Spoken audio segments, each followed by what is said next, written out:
इतने केसेस जो आज के डेट में बढ़ रहे हैं, डेली 50-60,000 केसेस रिपोर्ट हो रहे हैं, तो ये बच्चों में काफ़ी भय का वातावरण है। भय काफ़ी डर है उनके मन में। तो ये हम सबकी अपील है कि सेंट्रल गवर्नमेंट है वो इसको सुने, बच्चों की जो प्रॉब्लम्स हैं उनको समझे, और ये जो जेई नीट के एग्ज़ाम्स हैं उनको पोस्टपोन किया जाए। अभी इन एग्ज़ाम्स को कंडक्ट कराना बहुत ही गलत होगा। नमस्कार दोस्तों, मैं अमन बिहार बेगूसराय का रहने वाला हूं। यह वीडियो मैं हमारे माननीय शिक्षा मंत्री श्री रमेश पोखरियाल जी निशंक के लिए बना रहा हूं, ताकि आने वाली परीक्षाएं जेई और नीट, जिसकी दिनांक 1 से 6 सितंबर और 13 सितंबर को क्रमशः निर्धारित है, उसमें होने वाली असुविधाओं के बारे में जागरूक करा सकूं। मिनिस्ट्री ने कहा है कि एक एसओपी का गठन किया गया है जिसके माध्यम से परीक्षाएं ली जाएंगी, पर ऐसा एसओपी पूरी तरह से केरला के KEAM एग्ज़ाम में और कर्नाटका के KCET एग्ज़ाम में फेल हो गया। सोशल डिस्टेंसिंग का कोई पालन नहीं हुआ। अगर जोर ज़बरदस्ती करके सेंटर के अंदर सोशल डिस्टेंसिंग का पालन हो भी गया, पर बाहर में आए हुए अभिभावक, गाड़ी वाले, रिक्शा वाले, उन सब के साथ सोशल डिस्टेंसिंग कैसे कर पाएगी? क्या हमारे प्रशासन के पास उतना क्षमता है करने का? जब हम सेंटर में प्रवेश करते हैं तो हमारा फ्रिस्किंग होता है। आपने कहा फ्रिस्किंग नहीं होगी, पर मेटल डिटेक्टर से भी चेकिंग करते वक्त क्या 2 गज की दूरी का पालन हो पाएगा?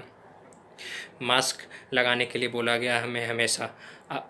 तो हमारे 3 घंटे के एग्ज़ाम होते हैं, 1-1.5 घंटे पहले सेंटर पे आना पड़ता है, तो क्या हम 4-5 घंटे तक मास्क लगा के और उसी क्षमता से परीक्षा दे पाएंगे जिससे बिना मास्क देंगे?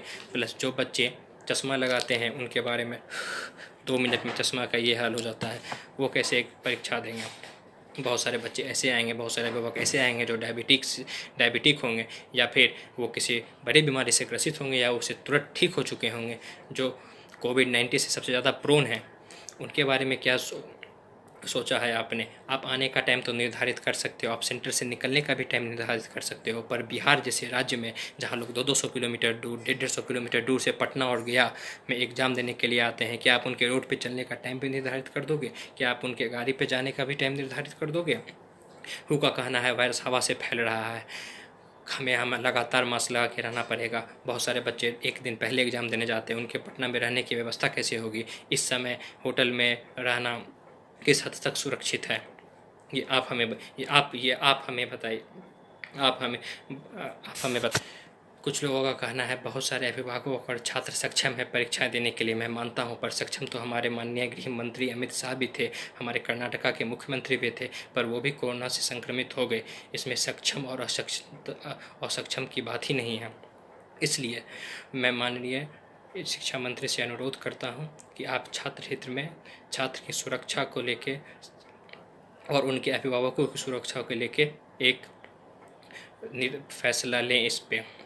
और ऐसा पहनावा मैंने इसलिए किया है क्योंकि मैंने देखा है कि हमारे माननीय मंत्री सब ऐसा पहनते हैं तो लोग उनकी बात सुनते हैं, समझते हैं।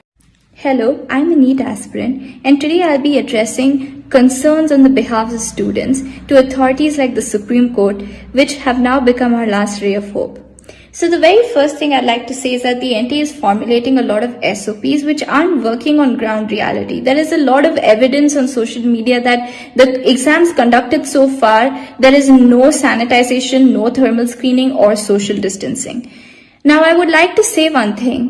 NEET and JEE have 25 lakh aspirants all over India, including parents who will accompany their children to the exam center. They will travel hundreds of kilometers. They will have to arrange for, an accommodation like a hotel. And it's not like a exam center is present in every district of India. And that's not practically possible too, right? Does this SOP guarantee that every student out of the 25 lakh is safe? Because if it doesn't, it does violate the right to life, because health is a large portion of life and many people can't afford this kind of treatment of COVID, especially looking at the situation now. Our medical infrastructure is crumbling. I do understand that, everybody is getting frustrated by studying so much, and I have gone through it too.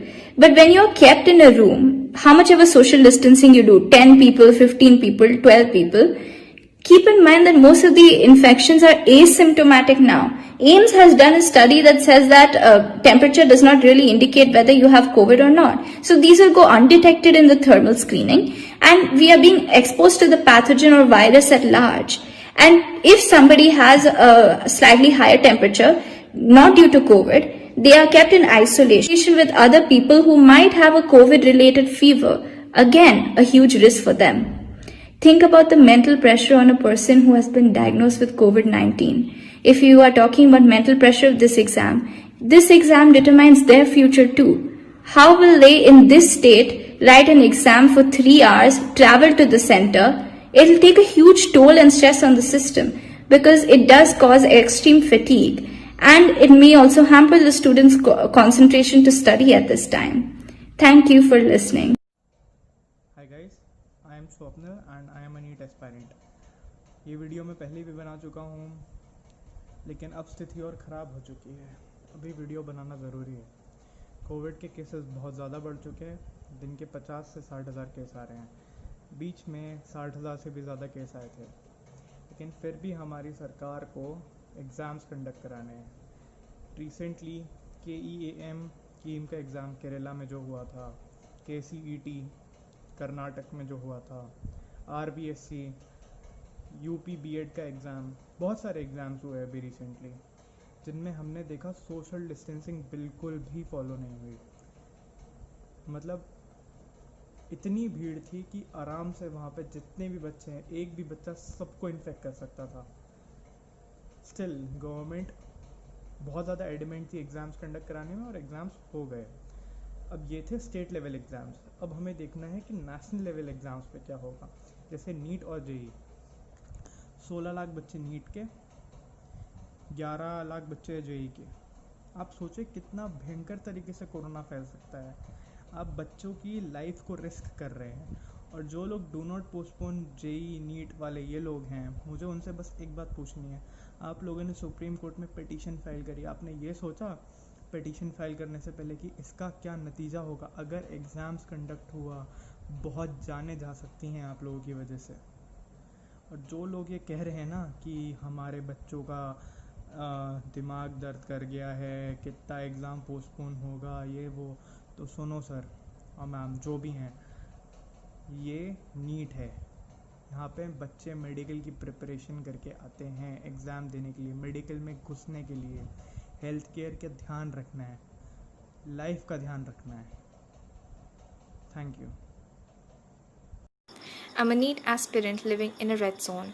A few days ago, a family tested positive in our apartment and now the whole floor is sealed off. In a situation like this, how can students be expected to give an exam that they have prepared so hard for? We have seen SOP guideline failing multiple times in state level examinations like KCET and BEd UP. If state level examinations are unable to be conducted according to the SOP guidelines, how can we expect that they will be followed perfectly in national level examinations like NEET JEE? I agree that sanitation can be maintained inside the centers, but what about the outside? Students will not come alone and definitely some or the other family members will be there, and it will also put their lives at risk.